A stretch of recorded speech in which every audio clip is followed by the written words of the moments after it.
grandesmaestros.unam.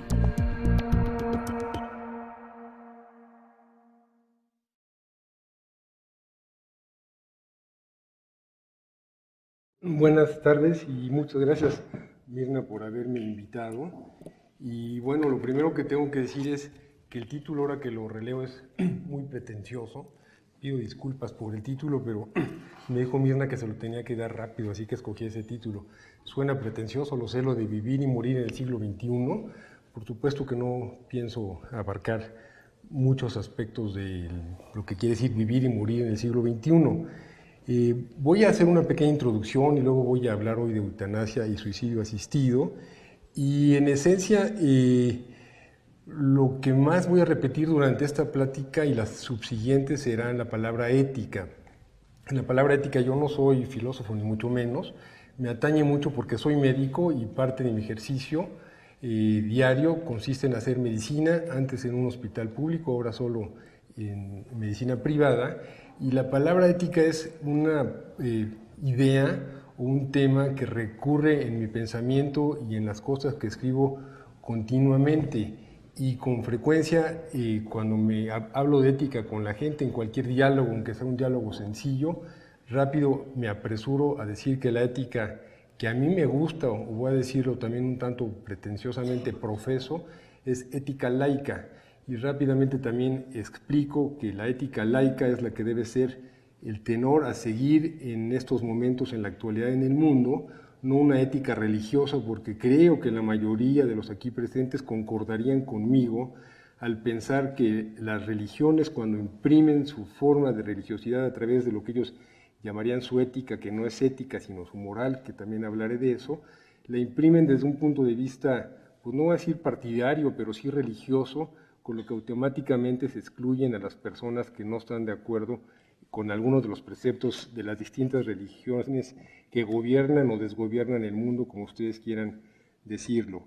Y recuerdo un texto que leí hace mucho tiempo, un texto que se escribió hace 100 años, yo lo habré leído hace 20 años, de un filósofo inglés, donde él decía en esa época que lo único que podría salvar al mundo o mejorar la calidad y la condición humana sería la ética laica. Él decía, y yo lo repito, que el resto de los modelos, y al rato lo voy a decir nuevamente, el resto de los modelos que gobiernan actualmente el mundo, y a México en particular, que es lo que más nos atañe, pues han fracasado. Me refiero a modelos económicos, a modelos religiosos, a modelos políticos, a modelos sociales. Dividir al mundo, como decía Sartre en el prólogo del libro Los Condenados de la Tierra, que hablaré en otra plática también después, este libro interesante de Frantz Fanon, donde él habla de los condenados de la tierra, de su país, de África, donde él habla de los que tienen voz y de los que no tienen voz, y que divide al mundo, eso escribe Sartre en el prólogo, a dos porciones, unos los que tienen la voz, otros los que no tienen la voz, y eso hacía que el mundo estuviese tan separado o con tanta problemática como él lo veía, y esto es alrededor de 1960. Y él decía, en esa época había 2.000 millones de habitantes, que los que tienen voz son aproximadamente 300 o 400 millones de personas, y los que no tienen voz son aproximadamente 1.600 millones de personas. Él sentía que la obligación de las personas que tienen voz es darle voz a las personas que no tienen voz. Voz como, por supuesto, como una forma de acceder a alguna realidad y de pedirle modificaciones a quienes ostentaban o detentaban el poder del mundo, que son los mismos. Cuando escribía Frantz Fanon es el autor del libro Los Condenados de la Tierra, donde invitaba a la gente a sumarse a sus ideas revolucionarias. Voy a hacer una pequeña introducción para tranquilidad de la gente y a ver cómo se amplía, perdón. ¿Sí se ve bien ahí? No, no ha pasado, perdón.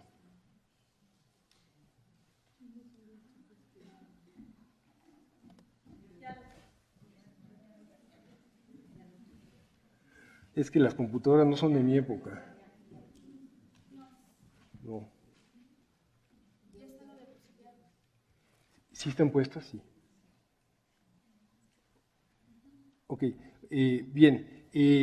les decía que el título se llama de la plática Vivir y morir en el siglo XXI, y a continuación les decía que hablaremos, el primer inciso que hablaremos, y voy a repetir habrá una plática especial, será sobre bioética y ética médica. Rápidamente debo aclarar que la ética médica pertenece a la bioética. Posteriormente definiré lo que es la bioética. En pocas palabras les diré que es la ciencia de la supervivencia. Habrá una definición exacta y precisa, pero con que ustedes se queden con la idea de que la bioética es la ciencia de la supervivencia, quedan invitados a pensar en la trascendencia de la bioética.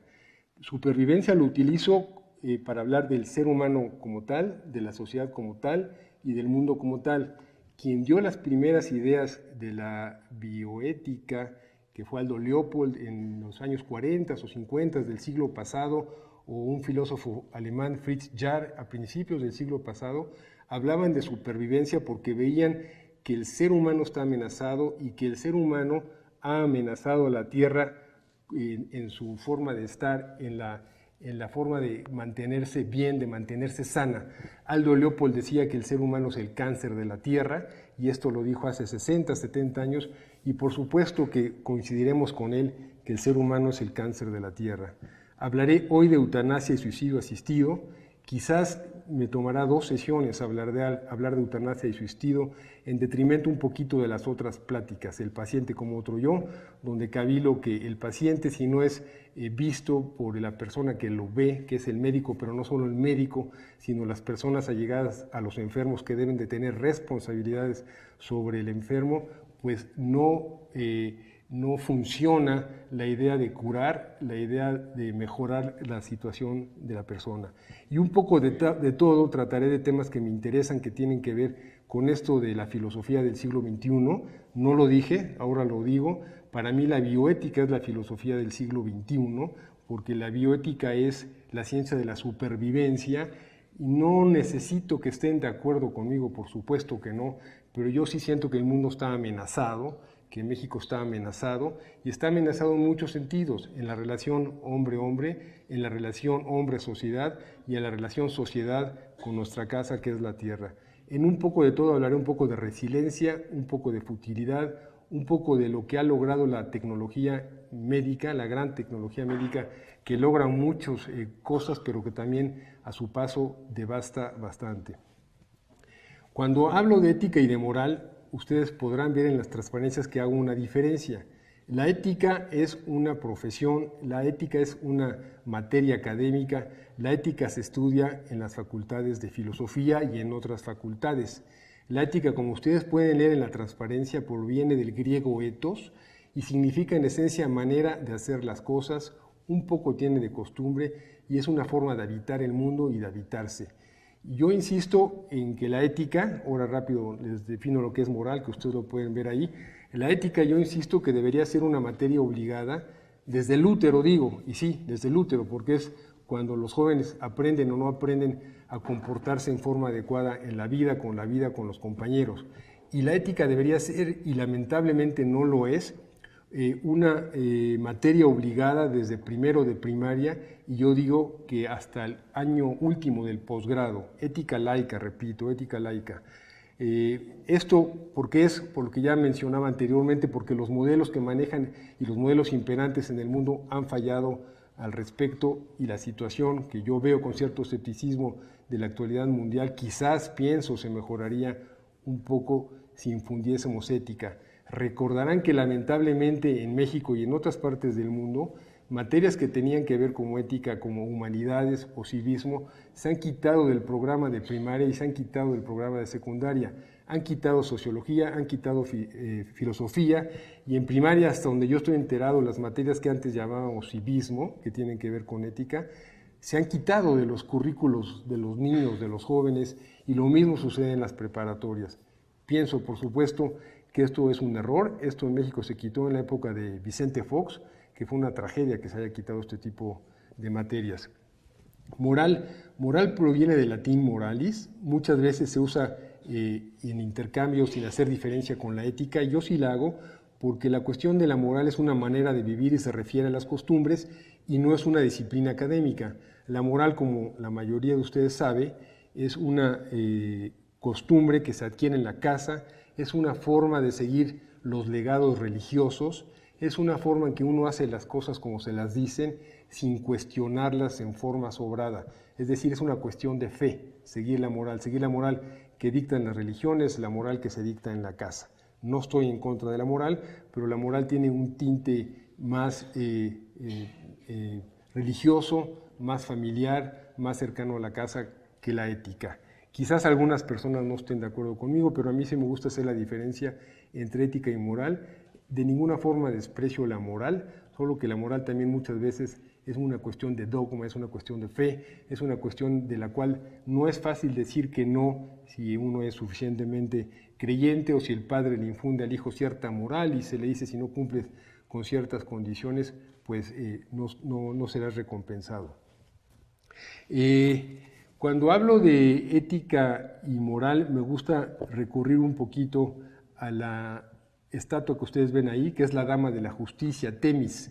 Temis es la dama de justicia, más o menos existió 300 años antes de Cristo, y era un poquito la encarnación de lo divino, pero también era un poquito la encarnación de la justicia. Es interesante ver que Temis tiene una venda que le está cubriendo los ojos, y es interesante ver también que tiene en la mano derecha una balanza y en la mano izquierda una espada. Dije que era la dama de la justicia, así es como los griegos figuraban lo que era la justicia o pensaban lo que debería ser la justicia. Es una estatua, una parte de la filosofía griega o de la mitología griega sumamente interesante, porque ahora yo creo que vivimos inmersos en esta trampa que representa a la dama de la justicia.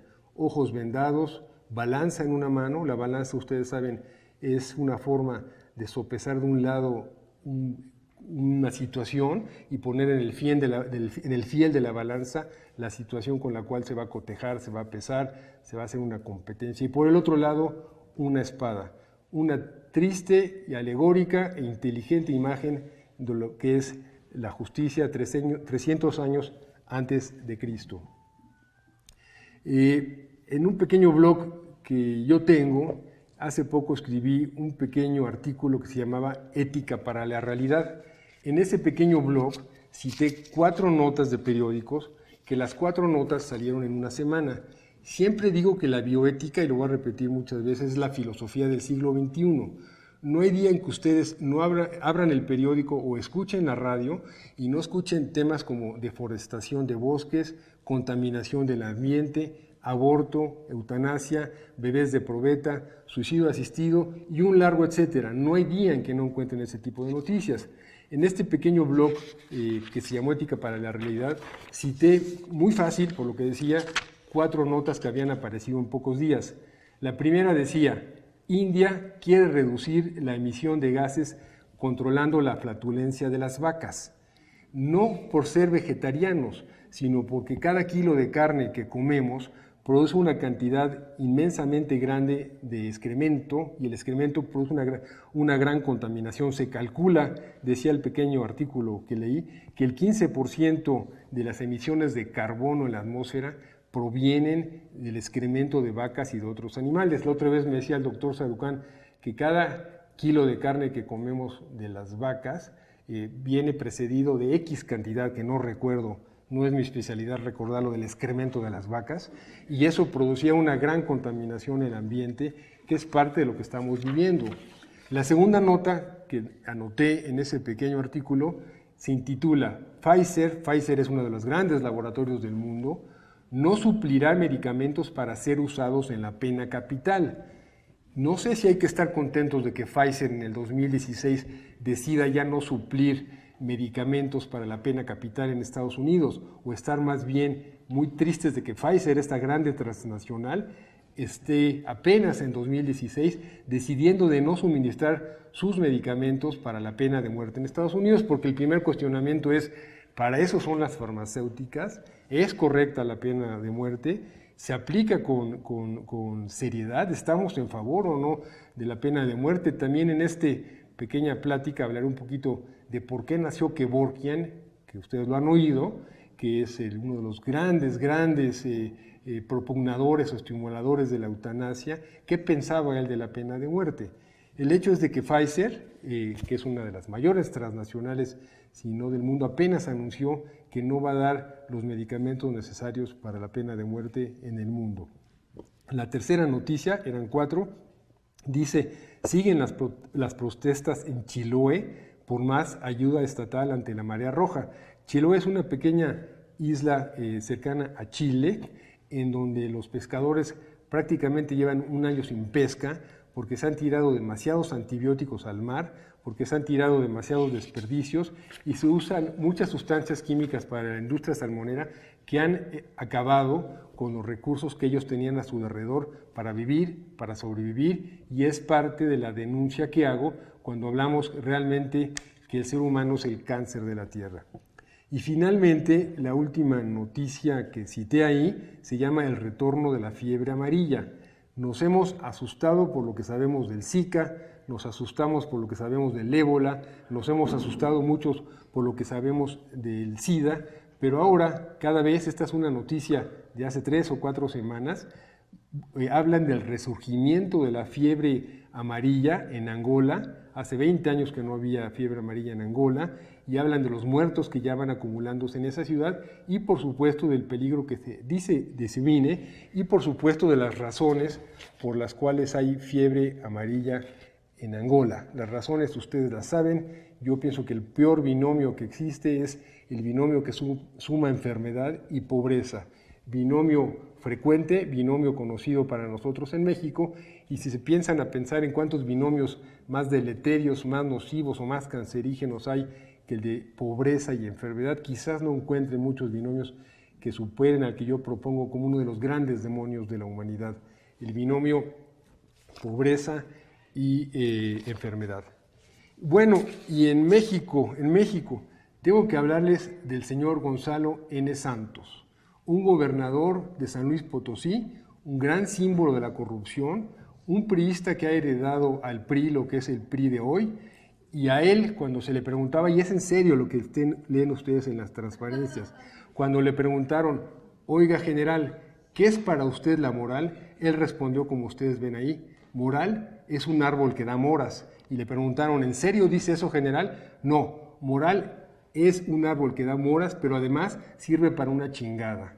Ese es el concepto que decía el general Gonzalo N. Santos hace 30 o 40 años en el estado de San Luis Potosí, donde fue cacique y donde imposibilitó la posibilidad de la democracia cuando acabó con el doctor Salvador Nava, que era una de las grandes voces disidentes en el estado de San Luis Potosí, y quizás una posibilidad de democracia y una posibilidad de una mayor igualdad en el estado de San Luis Potosí. Yo no conocía a Nava, pero mis amigos que lo conocieron hablaban de él con gran admiración y con gran respeto, porque aparentemente era una persona que quería el bien del estado a toda costa. Como última parte de la introducción, les traigo un cuadro de Chagall, de Marc Chagall, que ustedes ven cuándo nació y cuándo murió. Este cuadro, como ustedes ven, se llama Amor, Guerra y Exilio. Chagall también, como ustedes saben, nació en Rusia, tuvo que salir de Rusia debido a los pogromos, y cuando salió de Rusia acabó su vida y vivió en Francia.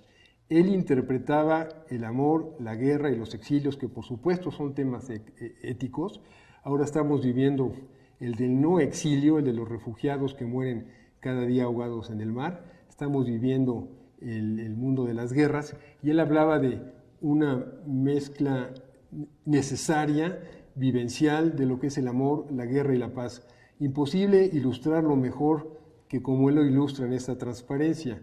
Una persona montada o al lado de un animal, de un burro, del cual seguramente pensaría, es mi interpretación todo lo que digo, y bueno, así va a ser mi plática, yo voy interrumpiendo, es como una plática de diván lo que haré con ustedes, pero bueno, me pueden corregir luego mi interpretación. Una persona que busca un animal para salvarse, una persona que se ha montado a lo que me parece que es un burro, no sé si sea un caballo pintado por Chagall, y donde busca escapar a donde tenía que escapar. A su lado Jesús observa. Jesús tiene tapados los genitales con lo que se llama el talit. El talit es un aditamento de los judíos religiosos que lo usan para rezar cuando acuden al templo. Chagall era de origen judío y vemos a Jesús cubierto los genitales con este trapo que se llama talit y a su lado una paloma y por arriba de ellos un reloj que por supuesto habla de lo que es exilio, de lo que es el tiempo, de lo que significa huir, de que lo que significa tener que dejar la tierra. Él se exilió de Rusia no motu propio, sino tuvo que salir exiliado por razones pues que lo corrieron, por los pogromos que había en esa época. Ahora, si le hago bien a las transparencias, paso a la segunda parte. Como yo le decía un poco que tuvo la gentileza de invitarme a Mirna, ¿ya se hizo grande? No. Eso es medio complicado todo eso.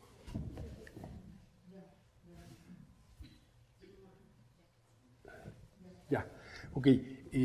Los temas de los que hablo son temas polémicos y de los temas de los que hablo, en general, lo que yo he encontrado cuando hablo es que lo que más le gusta a la gente es el diálogo.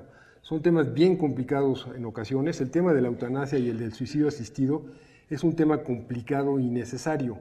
Siempre cuando me preguntan si estoy a favor de estos temas, en esta ocasión de eutanasia y suicidio asistido, rápido me apuro a aclarar y declarar que aunque he escrito y he reflexionado sobre el tema más de una vez y por mucho tiempo, siempre digo no sé si estoy en favor de la eutanasia, no sé si estoy en favor del suicidio asistido, porque lo que se requiere para opinar al respecto es individualizar, es saber por qué se pide, desde dónde se pide, quién lo pide, si hay atributos suficientes para apoyar a alguien en el bien morir, y ahí es donde empieza una discusión interesante.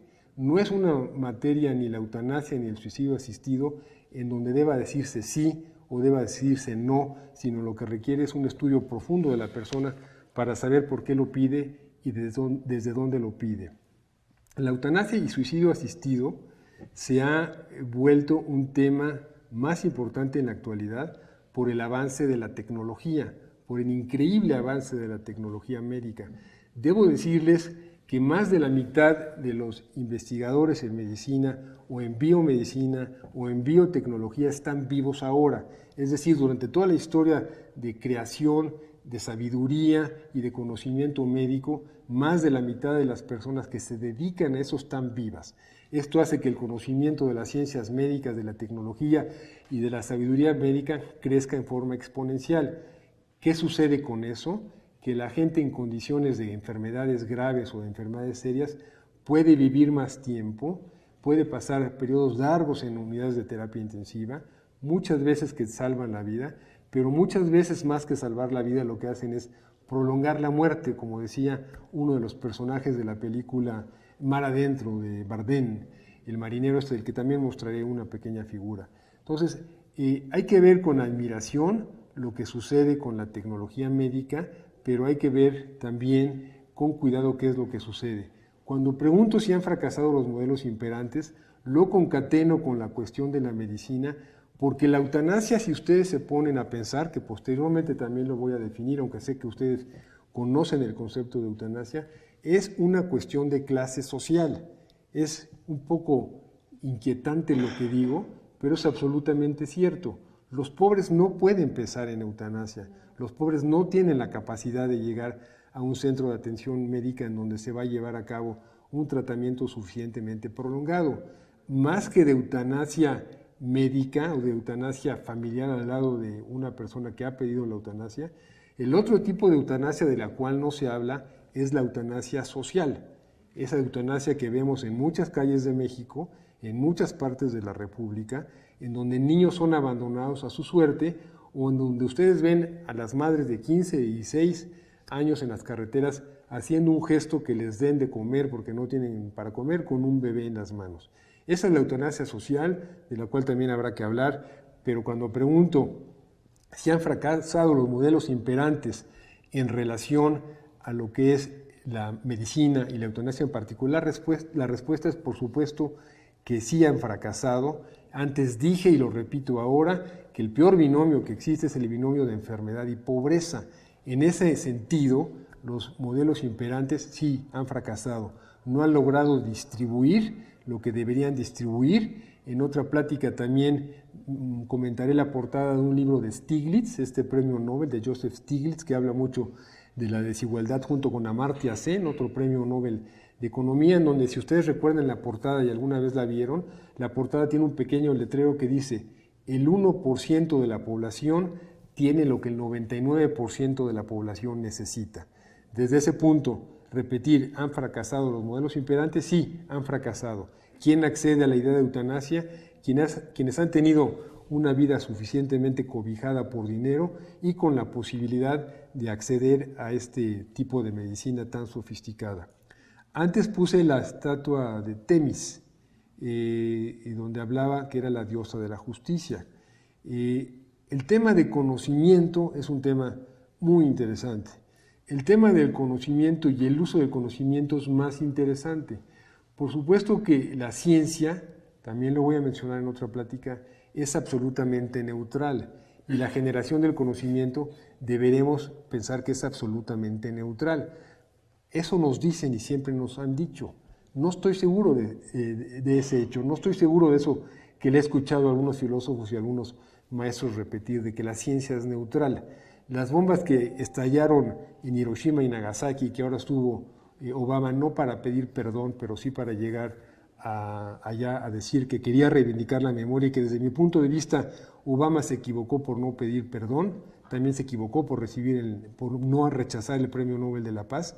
Hizo un gran error al no hacer una culpabilidad del conocimiento que se generó en esa época y que devino en la bomba atómica. ¿Es neutral la ciencia?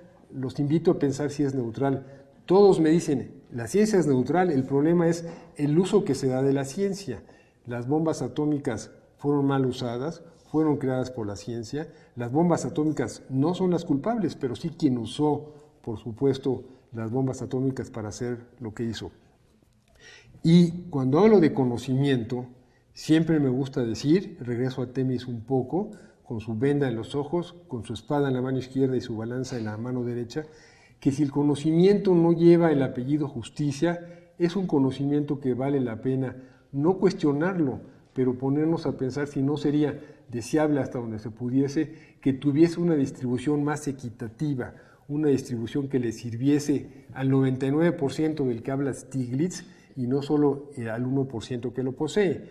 Hoy vi una noticia en algún periódico que para el año 2020 quizás de los 20 multimillonarios que viven hoy van a tener más del 50% del dinero que hay en la Tierra. 20 familias de multimillonarios para el año 2020 se calcula. ¿Por qué digo eso? Bueno, no estoy seguro si ellos sean grandes dueños del conocimiento, pero sí que utilizan el conocimiento tecnológico, el conocimiento científico, o son dueños de las compañías Pfizer para generar cantidades de dinero como las utilizan.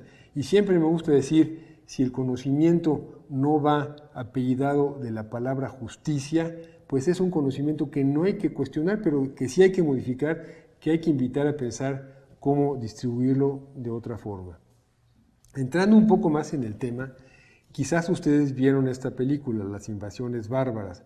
Es una película de 2002 de Denis Arcand. Los invito a que la vean porque el cine, hay varias películas que nos invitan a pensar en lo que es la eutanasia, que invitan a las personas a reflexionar acerca no solo de lo que están viviendo en este momento, sino a pensar en un tema del cual se piensa poco, que es calidad de muerte, que también lo voy a mencionar en alguna plática. Hablamos de calidad de vida, no hablamos de calidad de muerte. Calidad de muerte es una noción que se está utilizando ahora. Hay varios países que ya están haciendo índices. Ustedes saben que ahora todo se mueve por índices y en ese índice de calidad de muerte figuran entre los países que tienen una mejor calidad de muerte, países escandinavos, algunos países europeos, algunos países con un acercamiento al budismo como Bután, en donde la calidad de la muerte significa aceptar la muerte, significa entender el proceso del nacer hacia el morir. Y en esta película, en resumen, lo que sucede es que una persona enferma, al enfermar le diagnostican cáncer, le avisan que su padecimiento es mortal a corto plazo, hágase lo que se haga, y él decide no someterse a ningún tratamiento, es decir, ejerce su autonomía. Hablaré de autonomía también posteriormente, y para tener una vida a lo que le quedase un poco más digna y tener una calidad de muerte un poco más adecuada a su pensamiento, se retira con sus amigos más cercanos a una pequeña isla. Los amigos lo acompañan, dentro de los amigos va una enfermera, y después de algunos días, no recuerdo cuántos días, de platicar, de acompañarlo, de estar con el enfermo, de hablar de lo bueno que vivió, de lo malo que vivió, de lo que dejaba y lo que le faltó, proceden a acompañarlo en los últimos instantes a morir, aplicándole una sustancia por vía intravenosa, y así llega él a la muerte. Lo que sucede en el convivio, que fue un convivio en el que se acompañó al actor principal, al enfermo de cáncer a la muerte, es algo realmente muy estimulante, muy conmovedor, porque la gente va hablando de lo que fue para él esta persona, él va diciendo lo que fueron ellos para él, y van haciendo un recorrido de la vida, y van pensando que cuando llega la muerte, si es posible, es mejor adueñarse de la muerte, decidir cuándo debe llegar la muerte, y en ese momento tomar la decisión. Debo decirles también aquí en este momento que no crean que yo soy un apologético de la eutanasia, jamás lo hago, no vayan a decirme que soy el doctor muerte, como le decían a Kevorkian, no lo soy, simplemente me gusta reflexionar en el tema, y pienso que es muy importante abrir este tema por algunas de las razones que ya he esgrimido anteriormente, y en esencia por la cuestión de la autonomía, de la cual, por supuesto, habiéndome declarado ético laico, y lamentablemente debo decirlo también, copiando al gran Christopher Hitchens, ser yo un ateo profesional, le robo la idea a Christopher Hitchens, pues vindico y amo la autonomía, y desde ese punto de vista, bueno, creo que la persona tiene derecho a decidir qué va a hacer con su propia vida cuando tenga la posibilidad de hacerlo, en contra de los dictados políticos, religiosos, familiares y médicos, por supuesto, médicos, que hablaré un momento después de encarnizamiento terapéutico. Cuando vean que haga así, no es que me aburrí, es que tengo que ver el reloj, que está ahí abajo.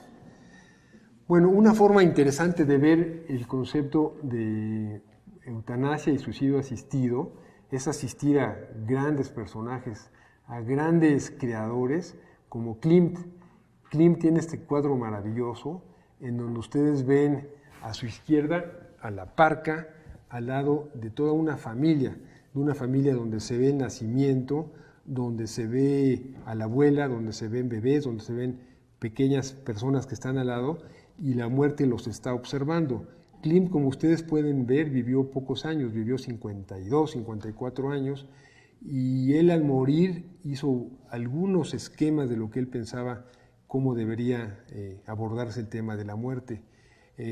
Para él la muerte era un mal necesario, él fue enfermando al final, y en este cuadro, bueno, nos presenta de lo que también hablaré posteriormente de los monjes tibetanos, que tienen un concepto muy claro de lo que es la muerte y la necesidad de la muerte, que fue un choque con Occidente cuando ellos fueron expulsados del Tíbet por la invasión china en 1951, como ustedes también seguramente recuerdan. Y Klimt aquí, bueno, pone la muerte al acecho, pone en el otro lado a toda una familia que va creciendo. La siguiente es una caricatura maravillosa, ustedes la pueden leer ahí, que se llama Perra Vida. Lo voy a leer en voz alta. El perro dice: cuando nosotros estamos muy enfermos, nos aplican la eutanasia, y el enfermo, con la muerte atrás, dice: vaya, qué buen sistema de salud tienen. Esta caricatura es del Matador, un gran caricaturista colombiano. Abajo de la persona que va a morir dice mi papá. Y este es un caso muy interesante. Yo recientemente estuve en Colombia por alguna plática que di y hablé sobre la legalización de la eutanasia en Holanda. El primer caso de eutanasia activa se hizo con el padre del Matador. El padre del Matador era un gran personaje que tenía un tumor que le había desfigurado absolutamente la cara, don Ovidio se llamaba el padre, y que él había pedido morir con dignidad. Sus hijos lo apoyaban, su esposa lo apoyaba, y él decía con mucho sentido del humor que sus perros lo apoyaban. Él tenía un gran número de perros que vivían con él. y con él se abrió una gran discusión sobre la eutanasia en Holanda y finalmente se aprobó. Lo que no sé, porque no ha habido más casos de eutanasia activa en Holanda, es qué ha sucedido después de esto. Esto tendrá 6 o 7 meses, que fue el suceso del padre del matador. El problema grave con el padre del matador es que la primera vez que lo llevaron para administrarle por vía intravenosa, que es como suele hacerse la eutanasia activa, los fármacos que precipitaran la muerte, los médicos se echaron para atrás y él tuvo que salir de la sala del hospital, regresar a su casa y posteriormente volver a pelear el derecho para que algunos médicos, con la eutanasia ya activa, firmada, que no había persecución para los médicos por aplicarla, le hicieron, pues acordaron con él aplicarle los medicamentos y así murió el padre del matador. Este es un parteaguas, porque sí se hizo el caso, pero no ha habido más casos en Colombia. Seguramente hay casos, como decimos, soterrados o por debajo del agua, pero es un caso interesante porque en América Latina se ha abierto la discusión fuertemente en Colombia, la discusión sobre eutanasia activa, y en ningún otro país de América Latina se habla de la posibilidad de la eutanasia activa. Vuelvo a decir que no hago una apología de la eutanasia, pero vuelvo a decir que todos los que están aquí presentes tienen que pensar si acaso tienen la oportunidad, cómo quisieran morir en caso de que pudiesen decidir cómo morir. No hablo de quien muere en un accidente o de quien es víctima del PRI, en alguno de los asaltos del PRI, y no hablo del que es atropellado en la calle. Hablo de los que, del PRI, del PAN y del PRD y de todos, perdonen, de todos. Hablo de quien tiene la posibilidad de decidir. Y el matador nos regala otra muy buena caricatura. No tengo tampoco nada contra las fes confesionales, pero si ustedes pueden leer, yo se los leo si acaso no llegan a leerlo bien. Dice el padre: luego del derecho a morir dignamente, ahora hablan del derecho al matrimonio igualitario. Y la persona que está al lado con una cruz en medio les dice: no hay derecho que nos hagan eso. Se abre el tema, se abren los temas, se abren temas que son muy polémicos, como el matrimonio entre sexos iguales, el aborto que le decida la persona, la eutanasia que lo decida la persona. Repito que no hay que decir sí, no hay que decir no, hay que pensar en cuál será la situación de cada persona cuando llegue la situación a decidir. Camus es importante cuando hablamos de eutanasia. Camus es importante por más de una razón. Hay una frase que yo solía repetir, ya no creo que sea una frase absolutamente cierta, por lo que decía anteriormente del crecimiento de la tecnología y del crecimiento del poder de la sabiduría médica. Ustedes recordarán que en el mito de Sísifo, Camus decía: el único problema filosófico digno de discutirse es el suicidio. Palabras más, palabras menos, es una frase que todos hemos leído y que todos hemos repetido. El único problema filosófico, decía Camus, digno de la filosofía, o el problema más importante de la filosofía, es el suicidio. No estoy seguro si sea todavía vigente ese concepto. Yo pienso que eso lo escribió Camus en los 50, en el mito de Sísifo, no recuerdo cuándo fue la publicación del libro, pero es un tema que sigue siendo un problema filosófico, por supuesto, pero no es el único problema. Ahora, dentro de los problemas filosóficos son los múltiples problemas filosóficos que devienen del crecimiento tecnológico. Bebés a la carta, embarazos in vitro, qué hacer con los embriones que sobran, se tiene derecho a abortar o no, se tiene derecho a mezclar un embrión ideal de una persona, como hace poco leí una noticia en el Scientific American, que mida más de 1,90, que de preferencia sea de origen europeo, que tenga ojos verdes y que sus padres tengan profesión, para utilizar sus óvulos para parearlos con un espermatozoide de una persona y así crear una nueva persona. No es el único problema a discutir, pero con ustedes, si da tiempo y a ustedes les parece adecuado, quizás valga la pena hablar un poquito del suicidio como un tema fundamental. No hablo de suicidio asistido, del cual también hablaré un poco posteriormente, sino del tema del suicidio como tal, como un brete filosófico, un brete moral, un brete humano sumamente importante. Este libro que acaba de salir nos invita a pensar.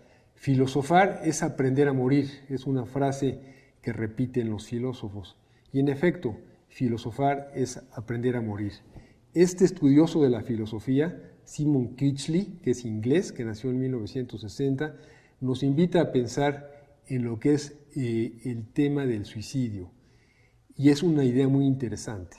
Dice Critchley, el mundo puede someternos al cautiverio, la humillación, el desencanto, la enfermedad, pero no puede arrebatarnos la posibilidad del suicidio, pues en tanto conservemos este poder en nuestras manos, seremos en un sentido mínimo pero real libres. Es una idea magnífica la de Critchley que se puede leer de varias formas, porque el problema del suicidio no solo le atañe a la persona que se suicida, le atañe a todos los que se quedan y que tienen alguna corresponsabilidad, así lo diría, a menos de que sea por un acto de locura, el suicidio de la persona que cometió el acto. Es igualmente complicado decir si se está a favor o no se está a favor del suicidio. Es un tema del cual yo jamás daré una opinión definitiva, es un tema el cual nos invita a pensar y nos invita mucho a pensarlo porque los suicidios están, hasta donde yo sé, de lo que leo, lo poco que leo, están en ascenso prácticamente en todas las partes del mundo, en poblaciones jóvenes, en poblaciones adultas, siendo los extremos quizás los jóvenes y siendo otro extremo quizás los viejos por razones diferentes. Pero es muy interesante lo que dice Critchley. El mundo sí nos somete al cautiverio, sí nos somete a la humillación, sí nos somete a desencantos y a enfermedades, algunas por razones propias del cuerpo, como será la enfermedad, y otras razones no propias del cuerpo, como son la humillación, el cautiverio y el desencanto, que en tantas ocasiones pueden ser la causa de los suicidios. Recordemos lo que pasó en Argelia. En Argelia, la tristemente célebre y que no se cumplió lo que esperábamos como la primavera árabe, en donde esperábamos que hubiese un resurgimiento y una democratización de países de la región árabe. Esto empezó con aquella persona que vendía verduras en la calle y que harto de que lo humillaran y de que harto que lo dejaran la policía, si ustedes recuerdan, él se prendió fuego, se quemó, murió 2 o 3 días después y eso desencadenó la primavera árabe y eso desencadenó la caída del sátrapa que gobernaba en aquel lugar. Y sí, el mundo nos somete a muchas cosas, pero no nos somete a el ejercicio de nuestra autonomía. De la autonomía sí soy un defensor a ultranza, aunque el suicidio me plantea algunas cuestiones que tampoco puedo responder con facilidad. En alguna ocasión, hablando con Luis Villoro, este gran filósofo que murió el año pasado, hablábamos del ejercicio de la autonomía como un bien de la persona y hablábamos un poco del suicidio. Y él me decía, bueno, ¿qué piensas tú, Krauss, de la autonomía? Bueno, pues una definición sencilla es hacer lo que uno quiera hacer, siempre que no dañe a otra persona, siempre que ejerza su libre albedrío, sin lastimar o sin dañar a otras personas. Y en eso me comentaba Villoro, pero ¿qué piensas al respecto cuando una persona se suicida y deja una serie de herencias impagables por las personas que se quedaron y que quizás se culpen, que quizás se vean corresponsables del tema? Tema harto complicado, del cual quizás podamos discutir posteriormente un poco más. Algo que ha pasado y por lo cual emerge mucho la necesidad de hablar de eutanasia es lo que ha pasado entre médicos y enfermos. Todos ustedes, incluyéndome a mí, nos vamos a enfermar. Y todos ustedes, espero que no necesiten médicos, porque de lo que voy a hablar mucho voy a hablar mal de la profesión médica. Hay que hablar mal de la profesión médica. Yo soy médico, pero en esencia veo tantas amenazas y tantas distorsiones en cómo se ejerce la medicina actualmente, que hay que pensar por qué sucede esta desazón, este desasosiego en los enfermos cuando estamos hablando de médicos y enfermos. Este magnífico cuadro, que ustedes lo pueden ver ahí, es estupendo el cuadro. Es un cuadro que enaltece de una manera bellísima la relación médico-paciente.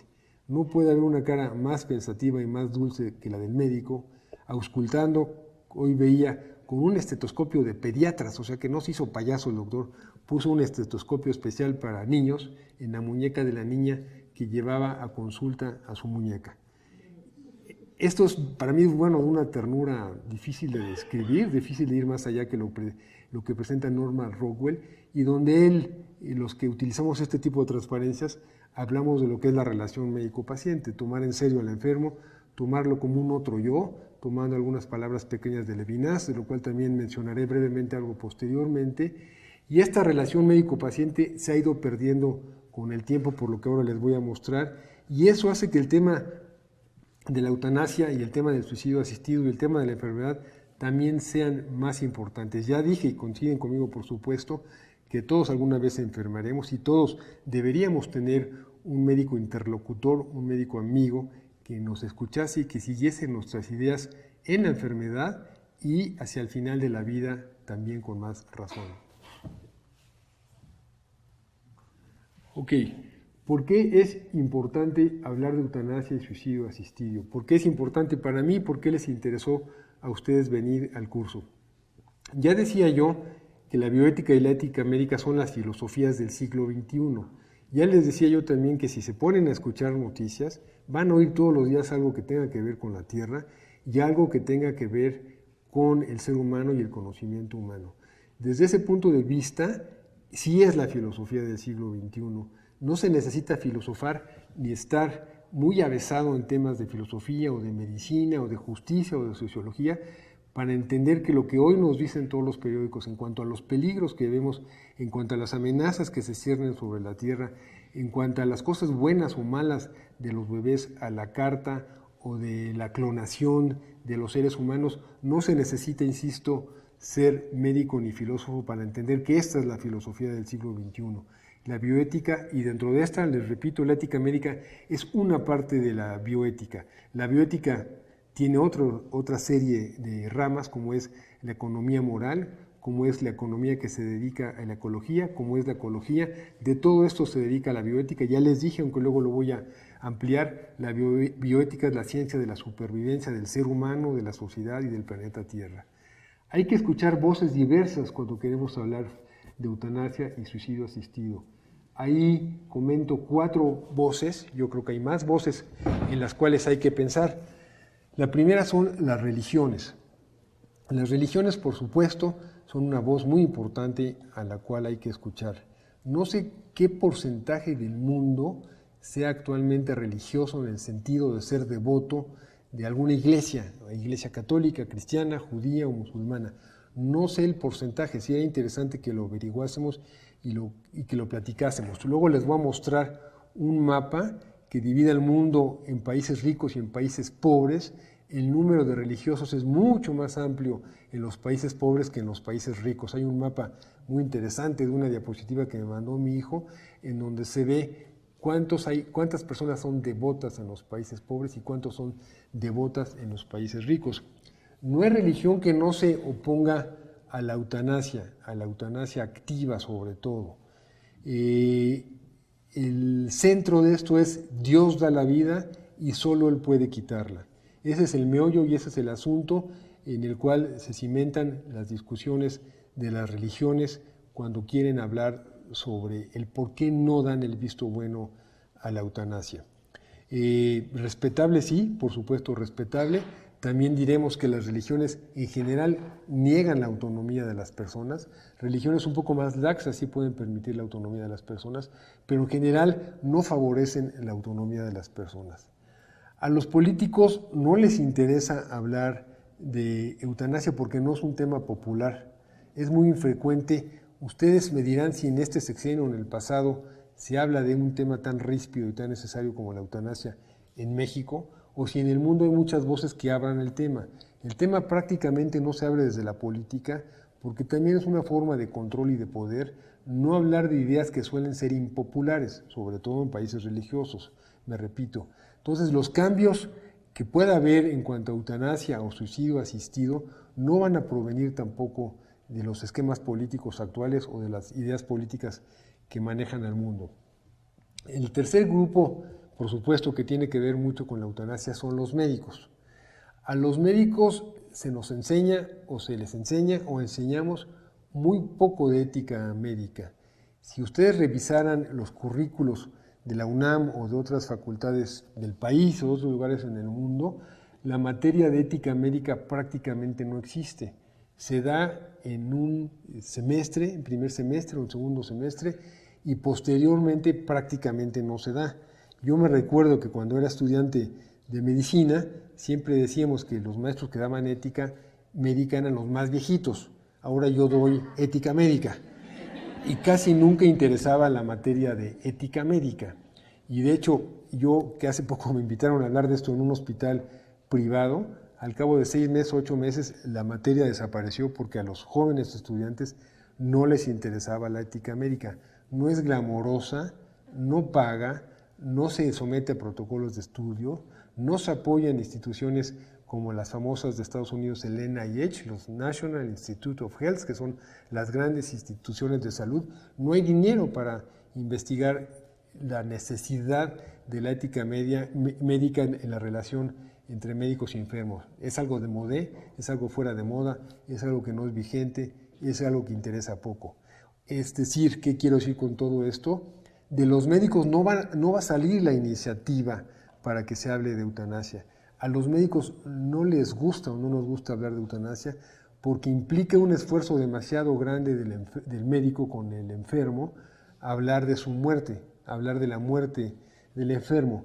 Antes se decía, puede ser cierto o no cierta la idea, de que a los médicos no les gustaba hablar del tema de la muerte, porque muchos médicos, hay estudios al respecto, entran a la carrera de medicina porque se sienten muy vulnerables. Esto no lo digo yo, se sienten vulnerables ante el tema de la muerte y por eso escogen la carrera de la medicina, porque con eso se supone, dicen 2 o 3 estudios que he leído, adquieren cierta invulnerabilidad porque saben cómo manejar la medicina, saben hasta dónde puede la medicina crecer y correr y desde ese punto de vista ejercen la medicina, pero se alejan del tema del bien morir y se alejan del bien morir porque es un tema que exige muchísimo y que económicamente no es un tema que remunere y que tampoco interesa a los grandes institutos de salud y es un tema que le exige mucho al médico, le exige pensar, le exige filosofar un poco, le exige adentrarse en la vida del enfermo y le exige saber por qué quiere morir y esto, bueno, por supuesto exige mucho tiempo y le pide mucho a la persona de la persona que es el médico para dialogar con el enfermo. Y finalmente la sociedad, los cambios que vemos en cuanto a eutanasia o la necesidad de hablar de eutanasia o eutanasia activa provienen de la sociedad. Es por supuesto cierto que muchos de los cambios que vemos en el mundo actualmente provienen de la sociedad, no provienen de los políticos y no provienen de los empresarios, sino provienen de la sociedad que hace movimientos, que exige que se cambien algunas reglas. En cuanto a la eutanasia y el suicidio asistido, hay varios casos paradigmáticos. Hablaré de 3 o 4 en esta presentación y en alguna otra, en donde por el gran sufrimiento de una persona o por la inutilidad de mantenerlo con vida durante 15, 17 o 18 años, la sociedad presiona para que se le permita a la persona morir y que se abra el tema, que se discuta el tema. En muchos sentidos, la sociedad toma la ventaja, espero que en México también suceda algo así, y se presione para que se hablen de este tipo de temas, que se tome que se obligue a las autoridades a dialogar y abrir el tema. Como ven, somos muchos los implicados en la necesidad de hablar sobre eutanasia, en la necesidad de hablar de suicidio asistido, y repito la palabra necesidad, porque me parece que es cierto de que tenemos que hablar de estos temas, aunque no se tome una postura a favor o no se tome una postura en contra. Yo no invito a nadie a tomar posturas a favor o en contra. Yo ya dije que yo mismo muchas veces no sé qué responder, sino hasta después de individualizar el caso. Individualizar también requiere tiempo, requiere interés por la persona, requiere saber quién es la persona. Pero bueno, esta mezcla de puntos que aquí comenté me hacen pensar que es adecuado el título de la transparencia. Sí, es importante hablar de eutanasia y suicidio asistido, aunque no se tenga una respuesta adecuada. ¿Por qué nos atañe a todos la eutanasia y el suicidio asistido? Nos atañe por varias razones. Voy a decir algo actualmente sobre la tecnología y lo voy a repetir en la transparencia siguiente. A la tecnología hay que quererla, hay que admirarla, pero también hay que denostarla. Las guerras a las que se somete el ser humano son por la tecnología. El mayor número de muertos que hay en la actualidad son por la tecnología. La incomunicación actual es por la tecnología. La forma de usar el Twitter, el WhatsApp, Facebook y sucedáneos, que es una gran manera de incomunicación desde mi punto de vista, quizás por generación o por edad, es un problema de la tecnología. Que sucederá algo posteriormente, seguramente sí sucederá algo posteriormente, porque hay varios estudios que plantean que el ser humano está cambiando y cambiará más, hablo ahora solo de la comunicación, por la tecnología. El hecho es de que la tecnología debe quererse la tecnología, pero también debe denostarse la tecnología. Peter Singer, del cual digo unas palabras ahora y más en la transparencia siguiente, es un gran eticista. Quizás es el eticista vivo más importante en el mundo. Él vive en Australia y él planteaba un esquema muy interesante. Decía que hay que ver a la ciencia, no directamente a la tecnología, pero así a la ciencia, pero pensemos que la tecnología es un derivado de la ciencia por medio de una balanza. Y él postulaba que en un plato de la balanza hay que poner a la ética y en el otro plato de la balanza a la ciencia o la tecnología, como la quieran llamar.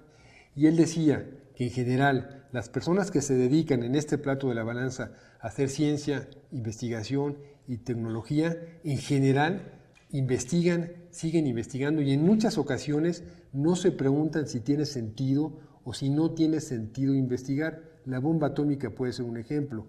Otro ejemplo puede ser hacer investigaciones médicas por la necesidad de publicar, por la necesidad de figurar en las listas del Sistema Nacional de Investigadores, en otro porque si no se les quita el puesto.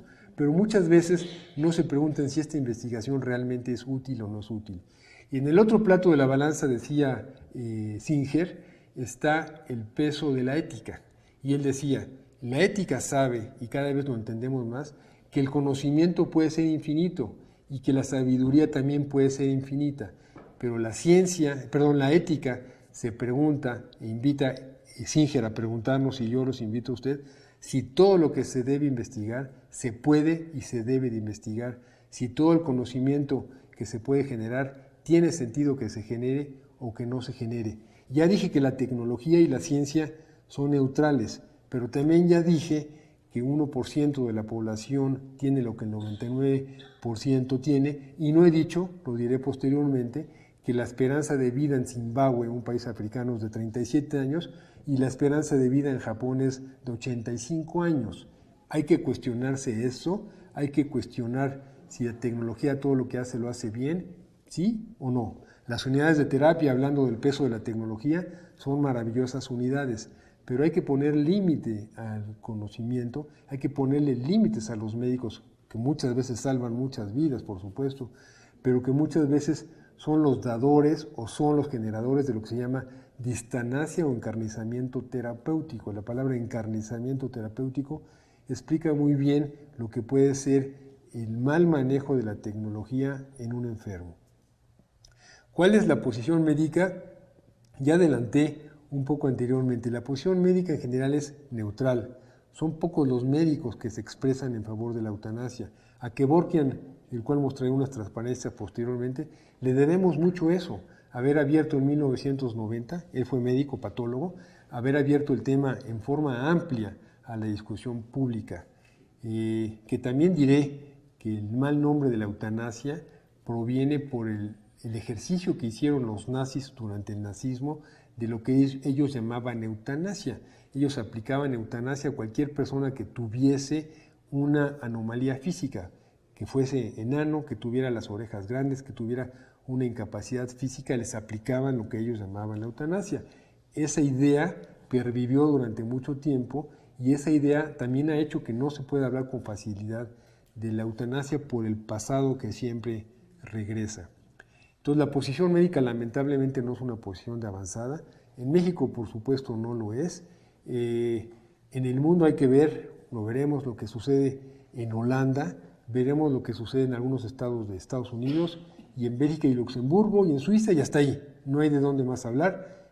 Canadá ya, este año también, y lo que mencioné de Colombia. Dije 5 o 6 países no más, dentro de todo el contexto de países del mundo que ahora creo que después de la desaparición de Rusia y la triste llegada de Putin, no sé cuántos países hay en el mundo, creo que 200 países hay ahora en el mundo, pero solo 6 o 7 hablan de eutanasia. Bueno, ¿por qué nos atañe a todos la eutanasia y el suicidio asistido?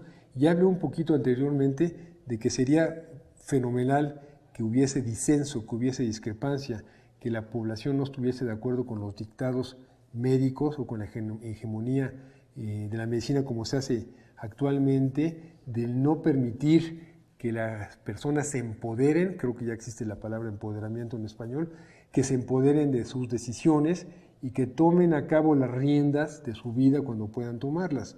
Entonces, el disenso es algo muy bienvenido en prácticamente todos los temas médicos. Cada vez escuchamos un poco más, no mucho más, pero son casos parteaguas en la literatura periodística, en donde algunas personas no aceptaron someterse a dictados médicos, en donde por mano propia, lamentablemente muchas veces, ejercieron lo que decía Krichnyi en la transparencia anterior, el derecho a suicidarse, y que se suicidan en malas condiciones, y que esto abre una gran discusión pública de la sociedad y por supuesto a nivel de la comunidad médica, que se les obliga a opinar y que se invita también a los políticos a tratar de cambiar de posición.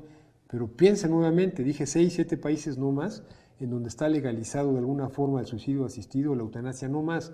Son muy pocos países, se debate en Francia, se debate en Inglaterra, Canadá lo aprobó este año, supuestamente Colombia el año pasado, y la aprobación de la eutanasia es tan joven como de 2002 en Holanda y en Bélgica. 2002 es hace 14 años, nada más.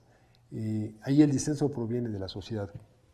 Y por último, antes de pasar a un pequeño descanso, a las 6:10 me dijo Mirna que dan café y cerveza, también algo así me dijo, para que siga mejor la plática. Hablaré de la arrogancia de la medicina. La medicina se ha vuelto muy arrogante. La medicina se ha vendido de una muy mala forma. La medicina se ha alejado de la gente absolutamente. La medicina y los médicos han perdido la lealtad a quienes deben tenerla, que es a los enfermos. Sí, la han perdido absolutamente. Y hay una cierta arrogancia de vender lo que se llama medicina preventiva. Por supuesto que la medicina preventiva es la mejor, pero cuando la preventiva termina en algo que en inglés se llama disease mongering, que hablaré de eso también después, y que quiere decir algo así como la invención o la creación de enfermedades, es lamentable que se maluse la medicina preventiva para generar o crear enfermedades. Y hay una serie una serie de medidas o un contubernio entre compañías farmacéuticas, entre compañías de comunicación como son televisión o radio, entre médicos y entre hospitales, para hacer que todo el mundo pueda tener alguna pequeña enfermedad y con esto vender más a la medicina, vender más al médico, vender más al hospital, a los laboratorios y a las farmacéuticas. Hay una cierta arrogancia, sí, una cierta sordera, sí, y una suma de avatares negativos como los que mencioné, que han hecho que se aleje la persona, el enfermo, del médico, porque el médico lamentablemente, en general, por supuesto que no siempre, ha virado hacia lo que ofrece esta arrogancia de la medicina, que procede de laboratorios, de farmacéuticas, de hospitales, de compañías de laboratorio, con dobles raseros, en donde la fidelidad ha pasado a los dueños de la medicina, laboratorios, hospitales, y no hacia el enfermo. Este doble rasero, por supuesto, tiene que ver con popularidad, quién es el que más interna, el que más radiografías pide, o el que se vende al hospital por recibir algún pequeño porcentaje, que eso sucede todo el tiempo, de los pacientes que envía al hospital y que percibe el médico un pequeño porcentaje, a veces no tan pequeño, por haber enviado a sus pacientes al hospital. Hacer de la gente sana un poco enfermo o un muy enfermo, hablaré de eso que se llama disease mongering, ya sé que hablaré de todo después, pero sí, les prometo que voy a hablar de todo. Es un poco de lo que yo llamo la arrogancia de la medicina. Les decía, me encanta dialogar con la gente, los invito a que todos los que no estén de acuerdo conmigo hagan muchas preguntas y los que están de acuerdo también luego hagan comentarios, pero sí, los invito a que dialoguemos mucho, que creo que es la parte más bonita de este tipo de encuentros. Bueno, estaba hablando en la última transparencia de el por qué es importante hablar de la eutanasia. Hay grandes nombres, grandes advertencias que nos vienen avisando qué es lo que va a suceder y qué es lo que debemos pensar. Einstein, que como ustedes recuerdan murió hace 80 años, en 1955, y a quien se debe la triste idea de la bomba atómica indirectamente, y a quien se debe una cantidad de conocimientos muy buenos para la ciencia, él pensaba en su época y decía, lo único que puede parar a la tecnología y la única forma de advertir que la tecnología puede ser más peligrosa que benéfica es la ética. Einstein también invitaba que en las escuelas de física o en las escuelas de ingeniería o en las escuelas de tecnología se impartiese junto a la tecnología materias que tuviesen que ver con la ética, lo cual por supuesto es una idea adecuada y es una idea inteligente. Eso no sucede así. Yo anteriormente ya comentaba de que sería sumamente importante de que se hablase de ética todo el tiempo, como digo, desde el útero hasta los cursos de posgrado. De Singer hablé antes de la balanza, de Singer también hablaré un poco posteriormente. Él es, yo creo que el eticista vivo más importante. Él es un aliado importante en las políticas de Bill Gates.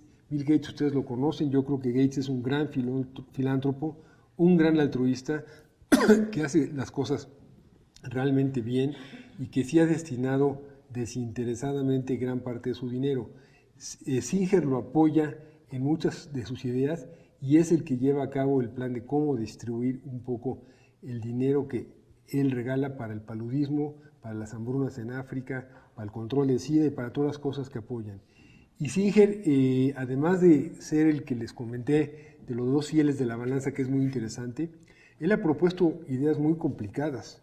Él propone, por ejemplo, que en lugar de usar animales, que habrá que hablar de animales también en estas pláticas, hay que usar a los pacientes terminales que den su anuencia para que sean ellos los recipiendarios de pruebas farmacológicas, es decir, no utilizar a chimpancés, no utilizar a changuitos, no utilizar animales de laboratorio para probar medicamentos, sino él señala pacientes terminales que estén de acuerdo y en los cuales por su enfermedad, a pesar de su enfermedad, puedan utilizarse como animales de laboratorio, sería una buena idea. Singer sugiere eso, por supuesto es una idea muy complicada y es una idea que a muchas personas no les gustará escuchar, utilizar al ser humano para probar medicamentos para no sacrificar animales en forma gratuita.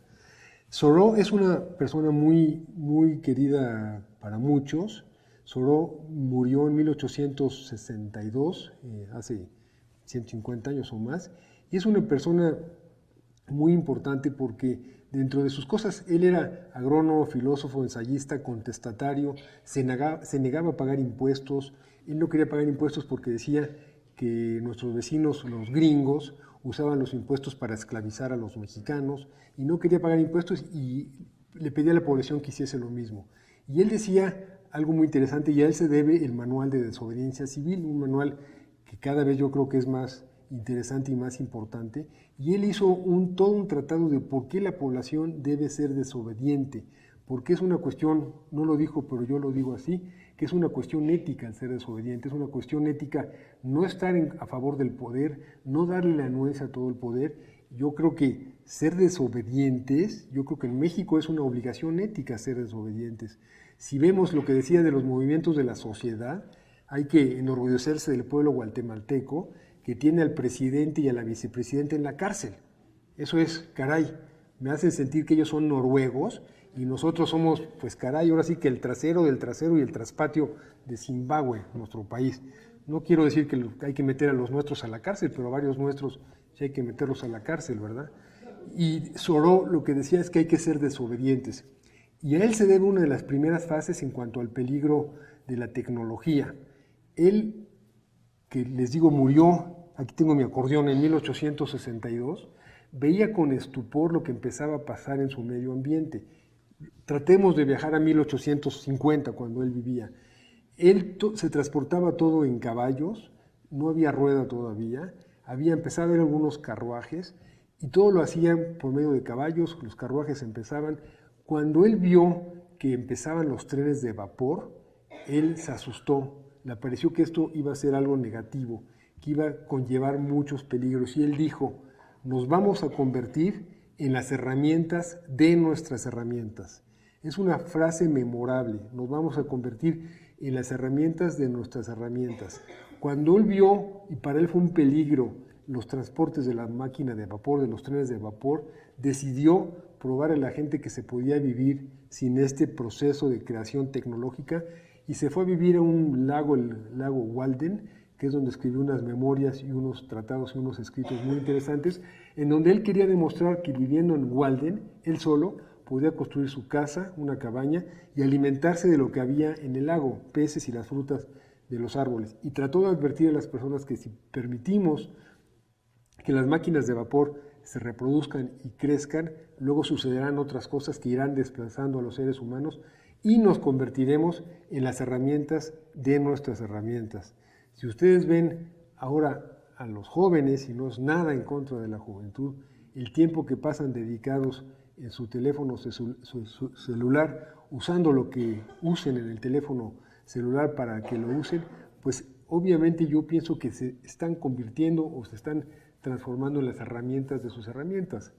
La dependencia, la interdependencia nociva, yo pienso, ya dije que hay un libro que se llama Lo que nos hará Internet, es una de las advertencias que hizo Thoreau hace tiempo, y ya también dije que hay estudios que dicen que el ser humano va a modificarse y va a cambiar por el uso de estas tecnologías. Y por último, citaré a Cyrulnik. De Cyrulnik voy a hablar en la última plática.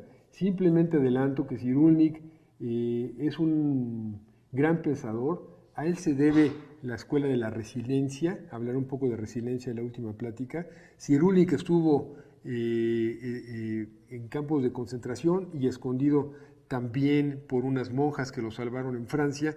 Y Cyrulnik hizo muchas advertencias muy importantes. Él nació creo que en 37, vive en Francia y sigue creando muchos tratados que tienen que ver con la resiliencia.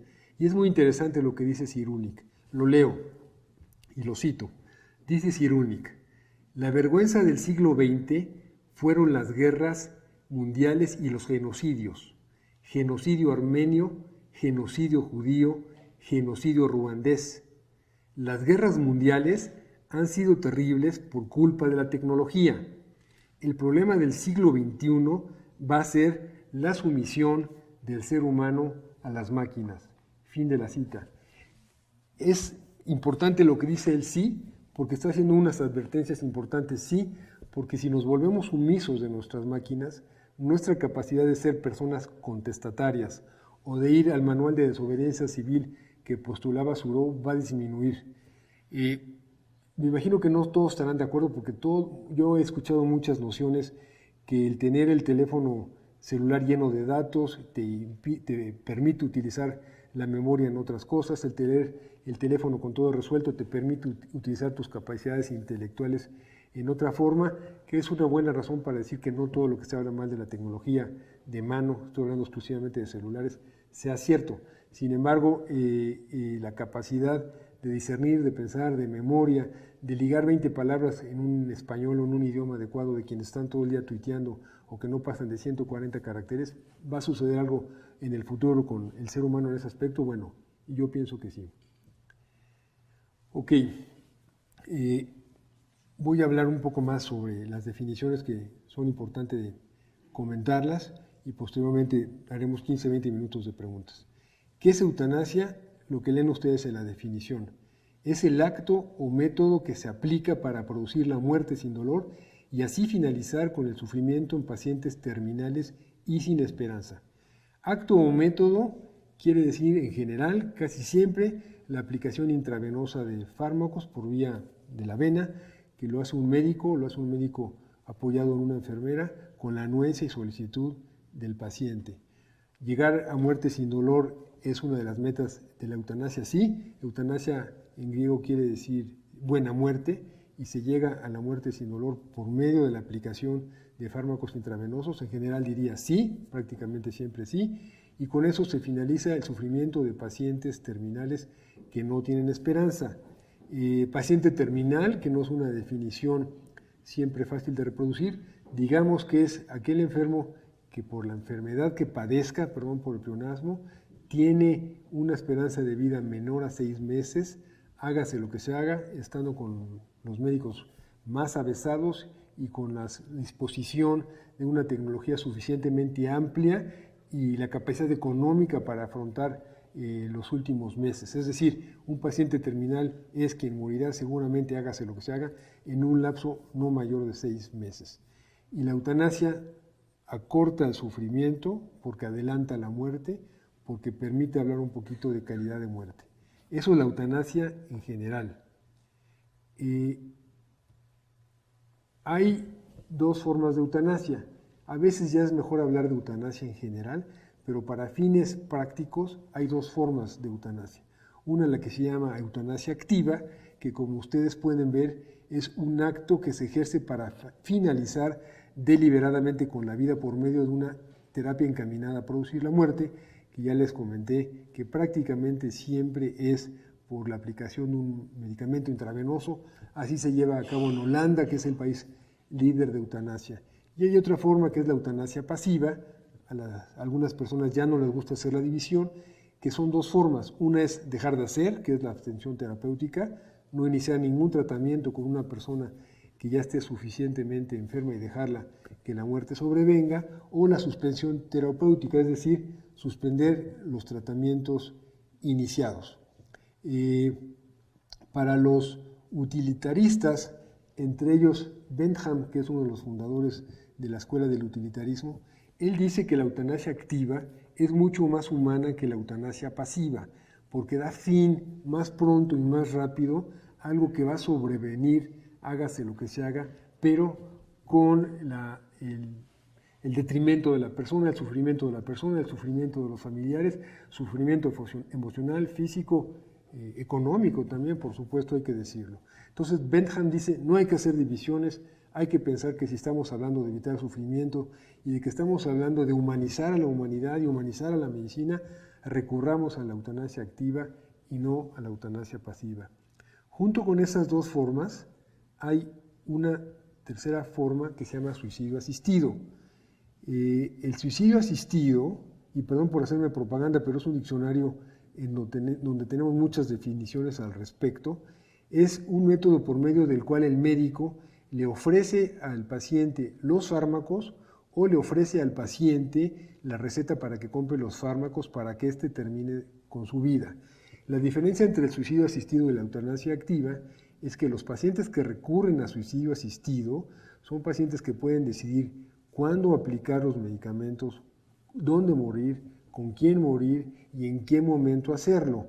Esto hace que el paciente sea el que decida cuándo hacerlo, y esto puede ser como la película que les contaba, Las invasiones bárbaras, aunque él aplicaba una solución intravenosa, pero que fue acompañado por su gente y decidió en ese momento que su vida ya no tenía ningún sentido vivirla. Quienes hablan en favor del suicidio asistido, que está muy en boga en Estados Unidos, en Oregon y en otros lugares de los cuales voy a hablar posteriormente, dicen que es una muy buena forma de acercarse a la muerte de la persona, pero hay quien dice que en ocasiones puede hacerse así porque el médico no quiere ensuciarse las manos, no quiere estar en el momento en que la persona decida tomarse los medicamentos. Son posturas diferentes, por supuesto, pero también es muy interesante saber que las personas que recurren a una persona para que se les aplique el suicidio asistido, diré después que solo se lleva a cabo en Suiza y en Estados Unidos, y en algunos estados de Estados Unidos, se acercan a un médico para que éste los guíe y para que éste les diga cómo hacerlo, y se acercan a él porque no tienen la capacidad de suicidarse ellos solos, porque además la tasa de fracaso de suicidios cuando no es con la anuencia o la información que provee un médico, es muy alta la tasa de fracaso en suicidios. Por supuesto no se sabe eso,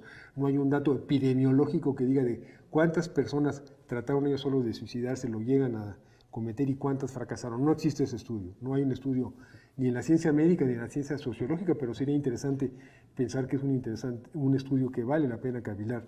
Cuántas personas que buscan suicidarse lo logran y cuántas no, qué es la estela de lo que queda. El hecho es de que el suicidio asistido es una práctica frecuente y es una práctica que se ve con buenos ojos en varios lugares. Bueno, por último, mejor, yo creo que me quieren hacer preguntas, ¿no? Ok, ya nada más faltan 20 minutos y 6 segundos, 20 minutos y 5 segundos. Entonces, yo creo que prometo seguir con Foucault la próxima sesión y a mí me gustaría dialogar con el público. Entonces, el que quiera hacer una pregunta, por favor que no les dé pena, no hay preguntas ni buenas ni malas, y voy contestando pregunta por pregunta. Allá, quien pregunta, donde sea, tú dices. Les pido que sean preguntas breves. Gracias. Y si no, que se vengan a dar la conferencia conmigo. A propósito de que la ética se ha quitado... Perdón, tengo una obsesión. Si se presentan y dicen a qué se dedican, es fantástico. Ok, soy Midori Lorenzana, profesora de inglés en la Escuela Nacional de Trabajo Social. Y me preocupa todo esto de quitar la ética, han quitado la ética en los currículums, y me preocupa la drogadicción, y me preocupa que mis alumnos fuman, y qué tanto al quitar la ética los alumnos no están conscientes que al drogarse, fumar y demás, están suicidándose. Se puede hablar de eutanasia. ¿Qué opina usted y todos? Gracias. Sí, o sea, la primera denuncia que haces es totalmente pertinente, de que se ha quitado la materia de la ética. No es que se estén suicidando ni que estén acercándose a una forma de eutanasia, no. Ahí respondería que no, pero yo creo que malos hábitos pueden conllevar daños colaterales a otras personas y por supuesto a la persona esta. Yo creo que ahí, aunque cada quien tiene el derecho de ejercer lo que quiera con su cuerpo y la salud le pertenece a la persona, yo creo que materias en donde se dé informaciones de tipo ético con respecto a por qué no tienes, así lo voy a decir, pensando abuela pluma en voz alta, derecho a atentar contra tu propia salud, porque además atentas contra los demás, yo creo que es importante. Entonces, desde ese punto de vista, pues sembrar conciencia, la ética es la mejor forma de sembrar conciencia. No conozco una buena definición de ética, siempre pienso que es la ley del mal menor, es el primer concepto que doy, y el segundo, comportarse con el otro como te comportas contigo o con los seres que tú quieres. Entonces, desde ese punto de vista, si se crea una conciencia ética, o un edificio ético, o una escuela del dolor, como yo le llamo y de lo cual hablaré en la última plática, pues creo que es bueno que lo haya y creo que es una pena que nuestros educadores no piensen en eso.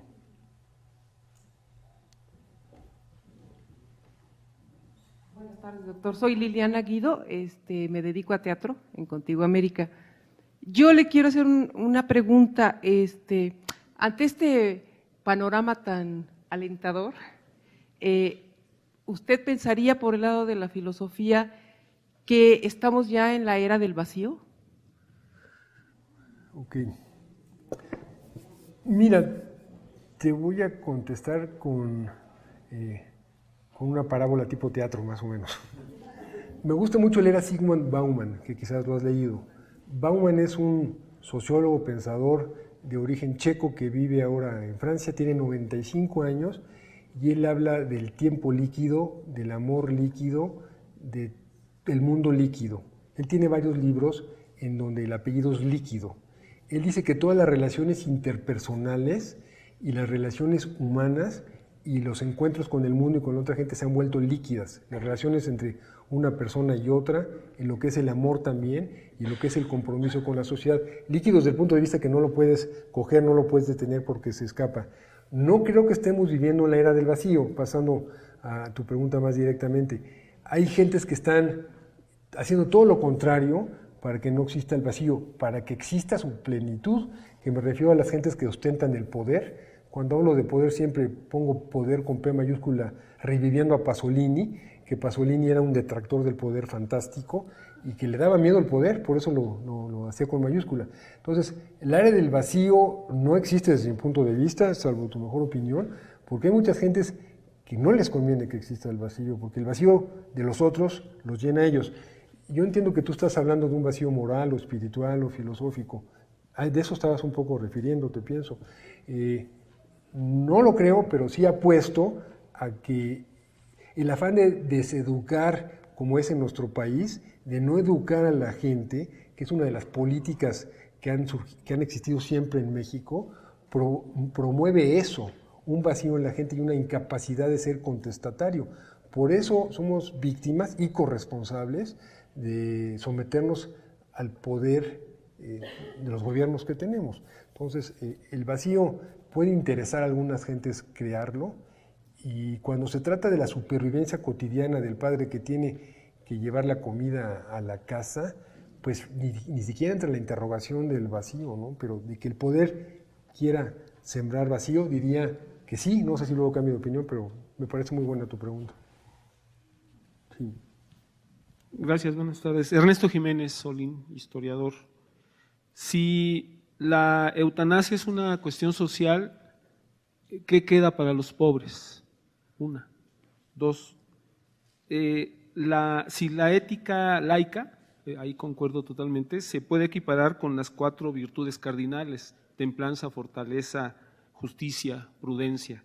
Y 3, si el mito de Frankenstein, o que nos podía hablar de la relación de Frankenstein con la tecnología y la ciencia actuales. Ok, bueno, son 3 preguntas que son como para irnos a la cantina a platicarlas, ¿no? Ok. Mira, las 5 virtudes cardinales me encantan. Son 5, ¿no? Son 4. Ok, las virtudes cardinales me encantan. Y claro que podrían ser los 4 pivotes para hacer un edificio ético. Las 4, la templanza, la prudencia, todas apuntan a vindicar la ética y a sembrar la ética. Y aquí, claro que yo también te respondería, ¿quién le enseña a la gente a hablar de las 4 virtudes, de las virtudes cardinales? Se enseña muy poco, pero claro que esos serían los 4 pivotes para hablar de ética. La segunda pregunta que haces sobre la eutanasia social, es un término que yo utilizo, y si hay eutanasia social, no lo neguemos. En alguna transparencia también diré que en México mueren cada día 23 personas por consecuencia de desnutrición o hambre. Eso es eutanasia social. Nadie lo va a decir, la Iglesia por supuesto no lo va a decir, el gobierno por supuesto no lo va a decir, Chayito Robles ni se le ocurre pensar en eso, ni por error, ni Meade tampoco ahora, ¿no? Pero eso se llama eutanasia social. No nos hagamos tontos, para no decir una grosería, porque están grabándonos ahorita todo. Pero eso es eutanasia social. 23 muertos al día por hambre o desnutrición es un crimen de lesa humanidad, y eso se llama eutanasia social, no sé qué otro nombre darle. Yo creo que en el léxico de los religiosos, judíos, árabes o católicos, debería su primer compromiso, regresando a lo que decía Helder Cámara, este maravilloso católico brasileño muy admirable, es esto, es la eutanasia social, la que estamos viviendo y produciendo. Y es lo que decía Sartre en los 60s, en ese compromiso de que los que tenemos voz no hemos tenido la fuerza para darle voz a los que no tienen voz, y por eso la eutanasia social. Y la tercera pregunta, lo de Frankenstein. Bueno, eso es muy interesante. Ahí hay un diálogo perfecto para hablar del poder de la tecnología y de lo que puede hacer la tecnología en la relación de quien crea un monstruo y que el monstruo después se le sale de su posibilidad de manejarlo y de que va creando una serie de respuestas y de movimientos de los cuales ya no es capaz el creador de él. Que si la tecnología ha hecho eso, bueno, pues yo diría que sí. Hablé de Hiroshima, hablemos un poco de Chernobyl. Chernobyl tiene 20 o 25 años, no me acuerdo, acaba de cumplirse 30 años. Chernobyl tiene 30 años de haber sucedido, y en Chernobyl murieron inmensa cantidad de gente, no se sabe cuánto, hay una mentira ahí del gobierno ruso, y siguen muriendo todavía, igual que en Hiroshima, siguieron muriendo después por leucemia, pero hablar ahí del ser humano como el promotor de otro tipo de eutanasia, que eso pues también fue un tipo de eutanasia social, porque los que trabajan ahí ni se les informó lo que iban a hacer y todos fueron muriendo. Pero no sé si ustedes han visto lo que ha pasado en Chernobyl. Todo lo que se pensaba que no iba a suceder, ha sucedido. Está totalmente poblado por lobos, por conejos, por árboles, por venados, etcétera. La naturaleza le contestó al ser humano de una forma muy interesante. A lo mejor me salgo ahí un poquito de lo que preguntabas, pero la tecnología que llevó a cabo Frankenstein y su obra y cómo se escapó, en Chernobyl también fue tecnología lo que produjo eso, fue lo que decía Cyrulnik, las guerras son creación humana, lo que había ahí de los reactores nucleares son creación humana, y lo que ha devenido son muchas muertes de gentes como yo les llamo innominadas, sin nombre, gente que no tiene nombre y que no entra en ningún registro porque no importan, que que tiene que ver con la ética, ser innominado, o ser desaparecido, o ser refugiado, o ser tragado por el mar. ¿Todo eso tiene que ver con la ética? Sí, todo eso tiene que ver con la ética. ¿Frankenstein es un tema ético? Sí. Perdón, hablo de mí otra vez. Tengo en el blog que tengo Nexos un blog dedicado a el Frankenstein y la tecnología y lo que está pasando ahora con la tecnología médica, que puede ser un gran Frankenstein, la tecnología médica. Sí.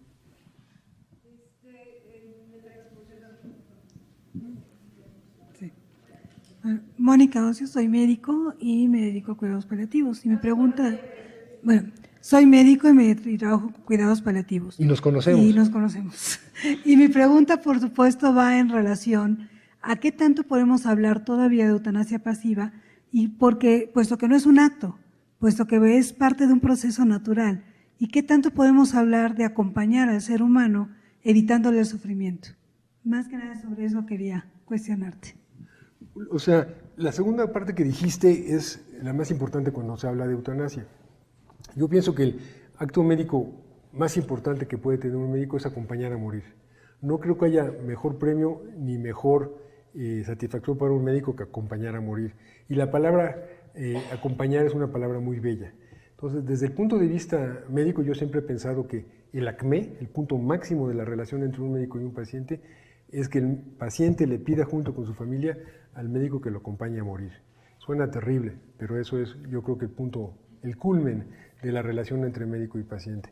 Lo que decías antes de eutanasia pasiva, bueno, yo dije que las definiciones ahí les puse arriba mal necesario, es un mal necesario, tú eres médico y lo comprendes bien, pero yo creo que es importante que el público también entienda que hay médicos que no se quieren comprometer a fondo llevando a cabo eutanasia activa. En México, por supuesto, está totalmente prohibido, pero al menos dejan de hacer, que eso ya puede ser algo importante, le explican a la familia que no tiene caso proceder con entubar al enfermo, llevarlo a diálisis, porque no tiene sentido. Tampoco sé, me encantaría saberlo, cuántos médicos en hospitales donde hay dinero, porque donde no hay dinero ya expliqué que eso no funciona, se comprometen con eso y cuántos no. Sería un estudio interesante, un estudio abierto a la población médica. ¿A cuántos médicos les interesa la eutanasia activa y estarían dispuestos a hacerla? Hablo de México. ¿A cuántos médicos en México les interesa no hacer para permitir que llegue la muerte? ¿Y cuántos médicos no tienen interés en ninguno y en otro tema? Yo creo que sería un poco decepcionante ver el poco interés que tienen los médicos en filosofar al respecto. Pero la otra parte que dijiste en cuanto a acompañar al enfermo a morir es un acto muy digno y es del médico y de la familia. Es igual, con el suicidio asistido los que lo acompañan son los familiares. En la película Las invasiones bárbaras son los familiares. Porque el tema de la eutanasia no es un tema médico, hay que decirlo rápidamente. El tema de la eutanasia es un tema que nos atañe a todos. Gente de teatro, gente de medicina, historiadores y bueno, lo que sea el público, ¿no? Buenas noches, mi nombre es Graciela Orellana, soy pluriprofesional porque soy historiadora del arte, restauradora, ama de casa, madre, abuela, etcétera, etcétera. Eres historiadora del arte. Sí. Estuve bien lo que dije de Chagall y lo que dije de... Sí, claro, me encantó, sí. Yo hablo por lo siguiente, porque estoy viviendo en carne propia una situación muy dura. A los 90 años mi madre fue entubada. Bueno, se la llevó una de mis hermanas por una insuficiencia respiratoria, un infarto cardíaco y un envenenamiento de la sangre. Uh-huh. Cuando nos llamaron era a las 11 de la noche para decirnos que ella estaba entubada. Al momento de llegar pedí que esto ya no se llevara a cabo, que se dejara en paz. Soy una de 6 hermanos, 2 finados, pero obvio que cuando somos más de un hijo tenemos que tener el acuerdo de la familia, ¿no? Es una guerra que quizás yo no la gane, una batalla que quizás no la gane, pero que sí quiero ayudar y apoyar muchísimo. Los médicos se la llevaron al INER, quizás yo le podría dar un poco el perfil del INER. Ellos hablan de estar por la vida, no por la calidad de muerte, no por la poca calidad de vida que pueda tener un paciente a los 90 años con estos problemas. siendo que mi madre estuvo 7 semanas en este hospital y nosotros acompañando las 24 horas, y que nunca se permitió ser desentubada. ¿Por qué? Porque ya no tenía unos pulmones que pudieran respirar por ellos mismos. Más tarde se le puso una canalización y estuve batallando mucho en el departamento de ética médica, que no quieren comprometerse. La verdad, tienen mucho miedo a los problemas legales, de juicios, de problemas, de demandas. Eso es una cosa muy importante. Y otra, el encarnizamiento médico. Yo me siento víctima por ser hija de mi madre de este encarnizamiento. Mi madre dejó de hablar, mi madre dejó de caminar, mi madre dejó de comer algo sólido, mi madre dejó de escuchar, lo único que hace es vernos. Es un tema, desgraciadamente, y eso lo platico mucho a todos, porque es un tema que quizás en una generación, y que esto tenemos que terminar, nunca se habló. Entonces, ¿qué sucede? Cada una de nuestras hermanas tiene su historia con ella, su manera de verla, sus culpas, sus verdades, y nada es… sí, tengo que resumir, ¿verdad? Perdón. A lo que voy es a lo siguiente. Cuando un paciente no pide fin de vida, yo me imagino que mi mamá lo toma como algo que debe de sobrellevar, ¿no? Pero los médicos muchas veces vi cuidados paliativos, es una persona que se ha seguido viviendo, porque yo no sé por qué vive una persona con estos problemas. A lo que voy es a lo siguiente. Podemos hablar de eutanasia también cuando se propone darle a un paciente sedantes, irlo sedando poco a poco. Esto podrá llegar a tener algunos problemas jurídicos, por mi caso, o problemas legales con mi madre. Bueno, perdón, disculpe. No, tu madre está en la casa. Sí. Okay. No, eso es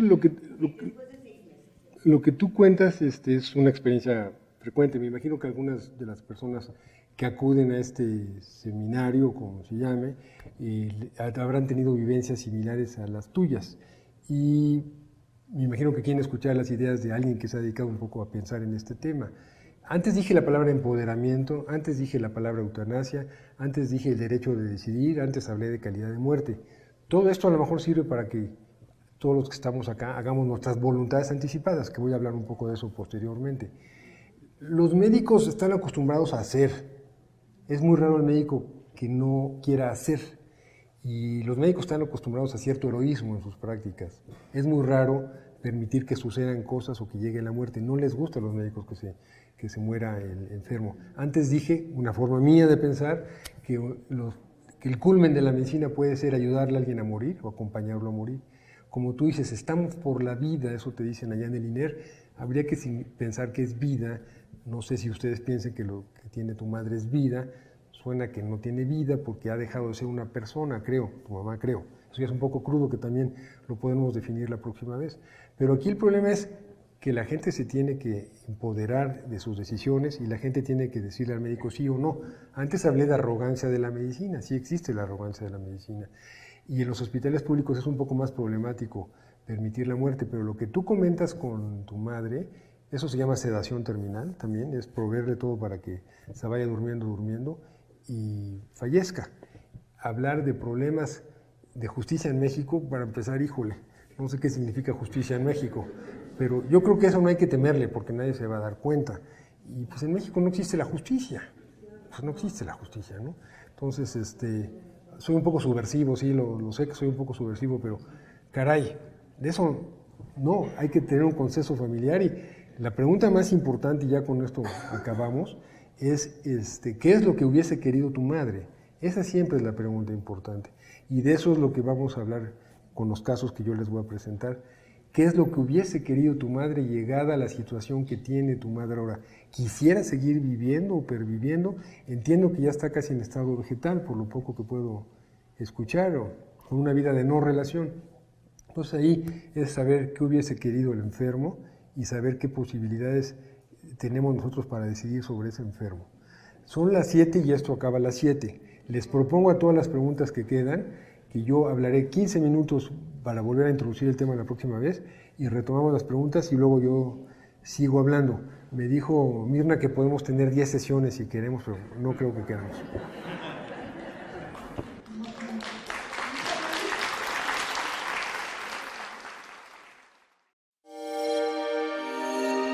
grandesmaestros.unam